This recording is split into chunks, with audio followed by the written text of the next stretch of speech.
अस्सलाम वालेकुम स्टूडेंट्स। आज की इस वीडियो में हम डिस्कस करेंगे थ्योरम 10.4 पार्ट 2। बेसिकली ये हमारे पास क्या है, ये थोड़ा बहुत सिमिलर है प्रीवियस थ्योरम के जो इसका पार्ट 1 था। जस्ट डिफरेंस हमारे पास इसमें ये है कि वहाँ पे हमारे पास सर्कल्स जो हैं वो एक्सटर्नली टच करते हैं, यहाँ पे इंटरनली टच करेंगे। और वहाँ पे प्रीवियस थ्योरम में हमारे पास जो सेंटर्स का डिस्टेंस था वो दोनों सर्कल के रेडियस के सम के इक्वल था। और यहाँ पे जो इन दोनों सर्कल्स के सेंटर्स का डिस्टेंस होगा वो बेसिकली इसके डिफरेंस के इक्वल होगा। मींस अगर दोनों रेडियस माइनस करेंगे तो उसके इक्वल होगा। ये बेसिकली हमारे पास क्या है कि फोर्थ थ्योरम का पार्ट 2 है हमारे पास क्लास 10th फेडरल बोर्ड के चैप्टर नंबर 10 का, जो कि हमारे पास साइंस ग्रुप मैथमेटिक्स का चैप्टर है। वो हमारे पास चैप्टर नेम है टेंजेंट ऑफ सर्कल। तो सबसे पहले हम इसका स्टेटमेंट को डिस्कस करते हैं। स्टेटमेंट हमारे पास क्या है, if two circles touch internally, कि हमारे पास अगर दो सर्कल्स इंटरनली मींस एक सर्कल के अंदर एक और सर्कल है और वो दोनों आपस में टच कर रहे हैं किसी एक पॉइंट पे, then the point of contact lies on the line segment through their centres, कि फिर जो हमारे पास उसका पॉइंट ऑफ कांटेक्ट है मींस जहाँ पे वो एक दूसरे को टच कर रहे हैं वो लाइन सेगमेंट्स पे ही लाई करेगा। एंड देयर सेंटर्स के जो उनके सेंटर्स के मिला के जो हमारे पास एक लाइन बनेगी, लाइन सेगमेंट बनेगा, बेसिकली पॉइंट ऑफ कांटेक्ट उसी लाइन पे लाई करेगा। And distance between their centres, के उनके सेंटर्स के दरमियान जो डिस्टेंस है is equal to the difference of their radius.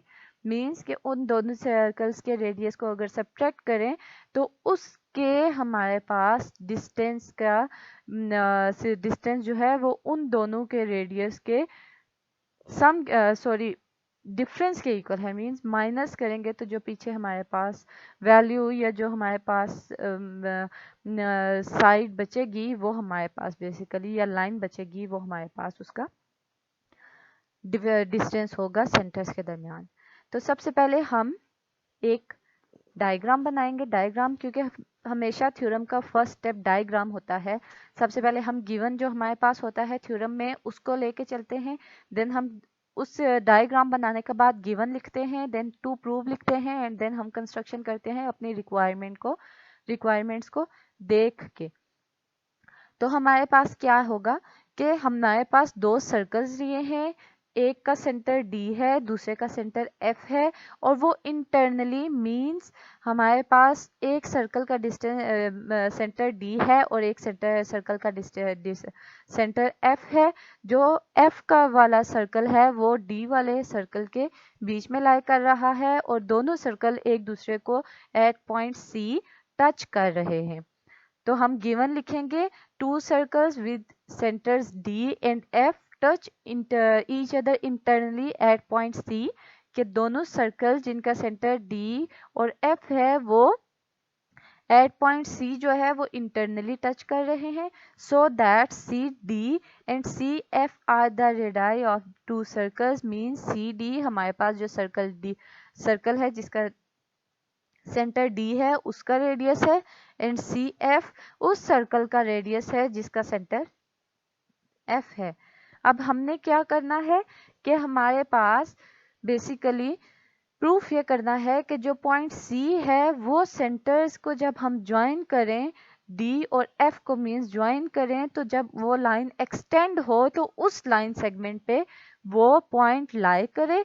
और एंड हमने साथ में एक और क्या चीज प्रूफ करनी है कि मेजर साइड डी एफ जो है वो इक्वल हो measure side D C minus measure side C F के। मीन्स जो ये हमारे पास पार्ट है लाइन सेगमेंट का वो इक्वल हो इस होल में से, ये पार्ट मींस डी सी में से सी एफ माइनस करें तो उसके इक्वल।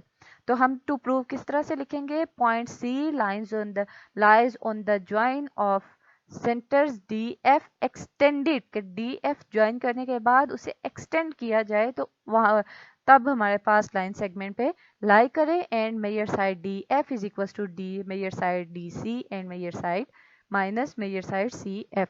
ये हमारे पास होगा टू प्रूफ।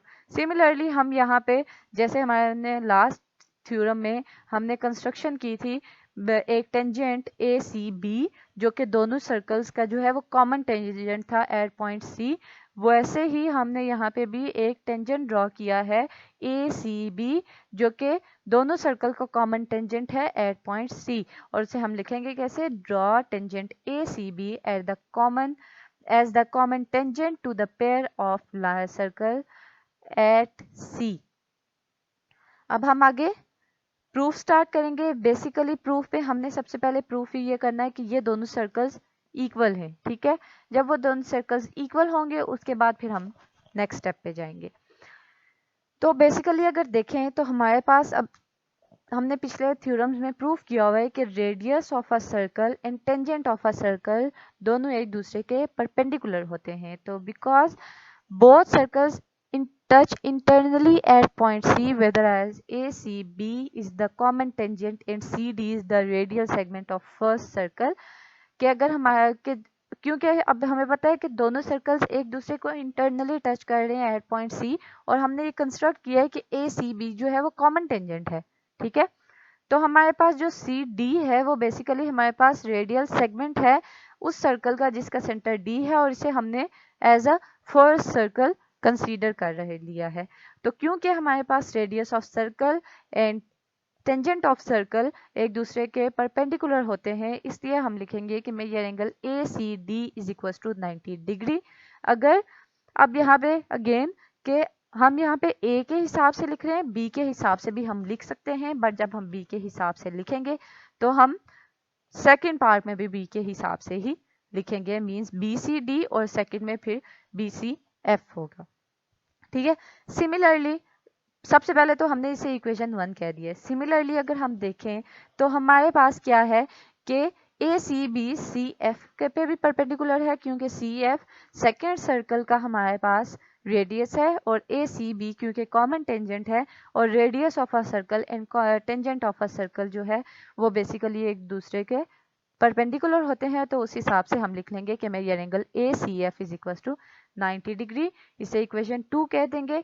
अब अगर देखें तो measure angle A C D भी 90 डिग्री के इक्वल है, measure angle A C F भी 90 डिग्री के इक्वल है। तो हम बोथ इक्वेशन को कंपेयर करके हम लिख सकते हैं कि measure angle A C D is equal to measure angle A C F is equal to 90 degree, ठीक है।